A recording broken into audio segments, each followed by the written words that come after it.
मैं अयोध्या नरेश दशरथ पुत्र एवं प्रभु श्री राम का अनुज लक्ष्मण महापंडित महाज्ञानी रावण को गुरु रूप में सादर प्रणाम करता हूं। आयुष्मान भव लक्ष्मण।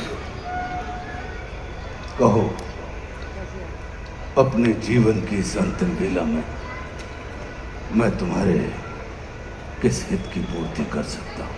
हे महामना, नीति, धर्म, राजनीति एवं समस्त वेद शास्त्रों के ज्ञाता, आप अपने ज्ञान और अनुभवों की दीक्षा से लक्ष्मण के जीवन का मार्ग प्रशस्त करने की कृपा करें। मैं देख रहा हूं लक्ष्मण कि तुम एक योग्य शिष्य की पात्रता लेकर उपस्थित हुए। अस्तु, मैं अपने जीवन के कुछ अनुभव तुमसे अवश्य साझा करूंगा। हे सुमित्रा नंदन, अहंकार चाहे सत्ता का हो या सौंदर्य का, शक्ति का हो या भक्ति का, धन का हो या धर्म का, वो बड़े से बड़े विश्व विजेता को नष्ट कर देता है।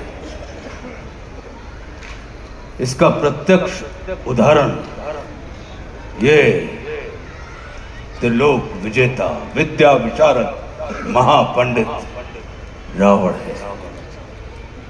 अहंकार में तीनों गए, कुल, गौरव और वंश। ना मानो तो देख लो इस रावण का अंत। लक्ष्मण, रावण को अपने ज्ञान का अहंकार था और तुम्हारे भाई राम को अहंकार का ज्ञान था। लक्ष्मण, जीवन में सफल होने के लिए शत्रु दृष्टि और मित्र दृष्टि का भेद आना अनिवार्य है। मित्रता भले ही अपने समतुल्य या अपने से निम्न स्तर के व्यक्ति के साथ कर लेना, किंतु शत्रुता सदैव अपने से योग्य व्यक्ति के साथ ही ठानना। क्योंकि ये जगत हमारे व्यक्तित्व का आकलन हमारे मित्रों को देखकर नहीं, हमारे शत्रुओं को देखकर लगाता है। जितना बड़ा और गरिमापूर्ण हमारा शत्रु होता है, उतने ही बड़े और गरिमापूर्ण की ख्याति को हम प्राप्त होते हैं। देखो ना, इस जगत ने जो कुछ राम से जुड़कर प्राप्त नहीं किया, उसे रावण ने राम से लड़कर प्राप्त कर लिया। लक्ष्मण,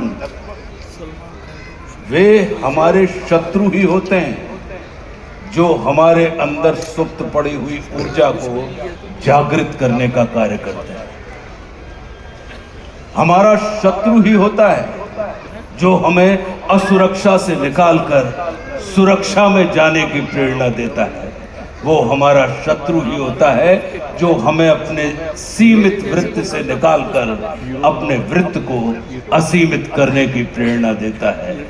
इसलिए शत्रु तिरस्कार का नहीं, नमस्कार का पात्र होता है। कभी अपने शत्रु को नमस्कार करके देखना, वो तुम्हारा परिष्कार कर देगा। लक्ष्मण, जैसे शरीर को संचालित करने वाला मस्तिष्क आकार में शरीर से बड़ा नहीं होता, गज को संचालित करने वाला अंकुश आकार में गज से बड़ा नहीं होता, वैसे ही व्यवस्था को संचालित करने वाले व्यवस्थापक को कभी भी व्यवस्था से बड़ा नहीं होना चाहिए। ये सारा नीति ज्ञान तुम्हारे भाई श्री राम तुम्हें स्वयं दे सकते थे, किंतु उन्होंने तुम्हें मेरे पास भेजा। जानते हो क्यों?